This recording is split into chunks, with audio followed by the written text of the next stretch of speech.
सानू हुण पता लगूगा कि असीं पिछले किन्ने सालां तो नाले तां हवा नूं दूषित करते रहे ते नाले नोटां नूं अग लाउंदे रहे। यही पराली गैस बनूगी, कारां चलणगियां, गड्डियां चलणगियां, खाद बन रही है। धरती नूं मां दा दर्जा दिता होया है, मां साडी सलामत रहे तो साडे लई कोई इस तरह की गल नहीं कि उन्हें बनाया इन्हें बनाया, जिन्हें मर्जी बनाया। बई काम ते लगे लोग ते मैं बधाई देना बरवीओ नूं। और एक जे आ प्लांट साडा वधिया चल गया, असीं 10 प्लांट इदां दे होर पंजाब दे विच लाउणे। Mister Slaughter, you promised me 10 more plants in Punjab only. Then you can go to the rest of the country.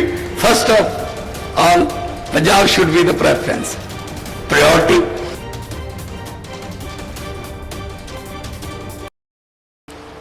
सानू हुण पता लगूगा कि असीं पिछले किन्ने सालां तो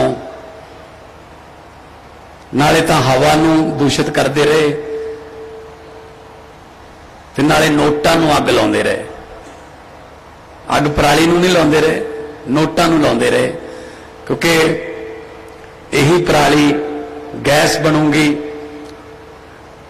कारां चलणगियां, गड्डियां चलणगियां, खाद बन रही है। साडी धरती जिहड़ी है उहदी उपजाऊ शक्ति वधूगी। 3-4 चीज़ां इकट्ठियां हो रही हैं और इलाके दे नौजवान उन्होंने रोजगार मिल रहा है।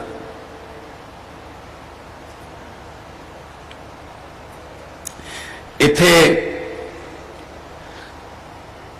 अपने देश दे पेट्रोलियम मिनिस्टर मानयोग हरदीप सिंह पुरी जी आने वाले ने, उन्होंने भी स्वागत करना है, क्योंकि रल मिल के इस तरह के जिहड़े बड़े बड़े प्रोजेक्ट ने वो चलते ने। मैं पिछे जे जर्मनी गया जदों, तो मिस्टर स्लॉटर जिहड़े मालिक ने वो मैनू मिलण आए तो उन्होंने मेरे नाल गल कीती। 1-2 पंजाब सरकार नाल संबंधित छोटे छोटे कागज सीगे भी आ NOC है जी, आ एक आ है। मैं कहा जी जे तुसी साडी धरती नूं, साडे हवा नूं बचाउण वास्ते इन्ना कुछ ओ 8000 किलोमीटर तो आके इत्थे कर रहे हो, तो असी कागज ना तुहाडे बनाईए तो साडे लई शर्म की गल है। सो असी इमीजिएटली इन्होंने सारे जिहड़े कागज क्लीयर करके अज ये फैक्ट्री जिहड़ी है चल पई है। बिजली का कनैक्शन, क्योंकि 24 घंटे चलूगी फैक्ट्री, 365 दिन चलूगी, 1 सेकेंड लिए भी खड़ूगी नहीं, कोई पोल्यूशन नहीं करती फैक्ट्री। ये 1 लाख टन पराली 1 साल की, 45,000 किले चों पराली चक लैंदी। ये तो ताड़ी बननी है।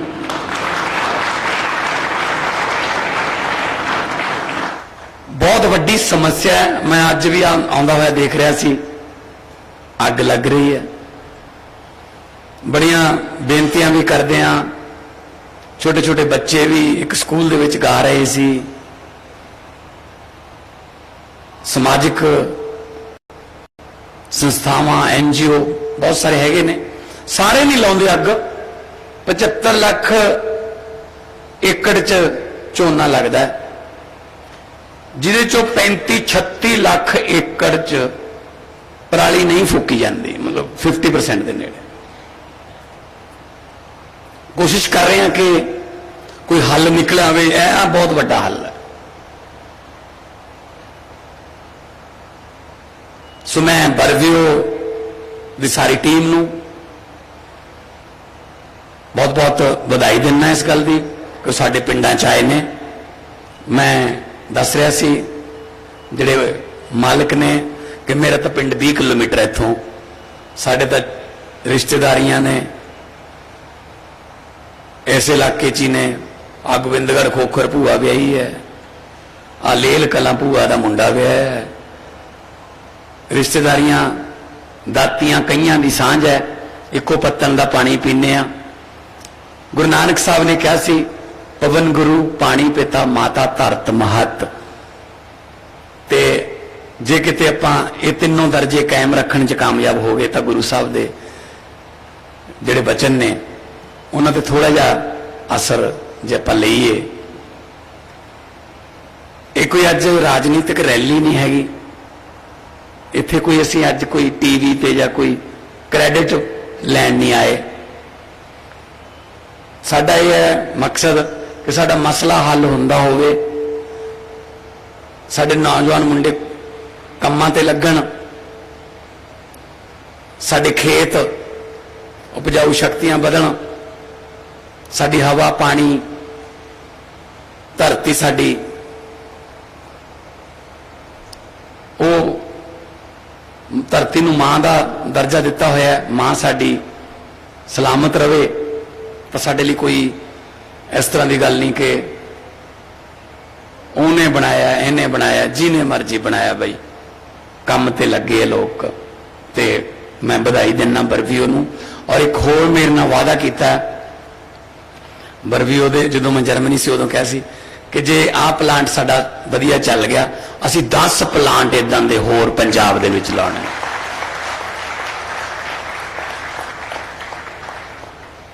Mr. Slaughter, you promised me 10 more plants in Punjab only.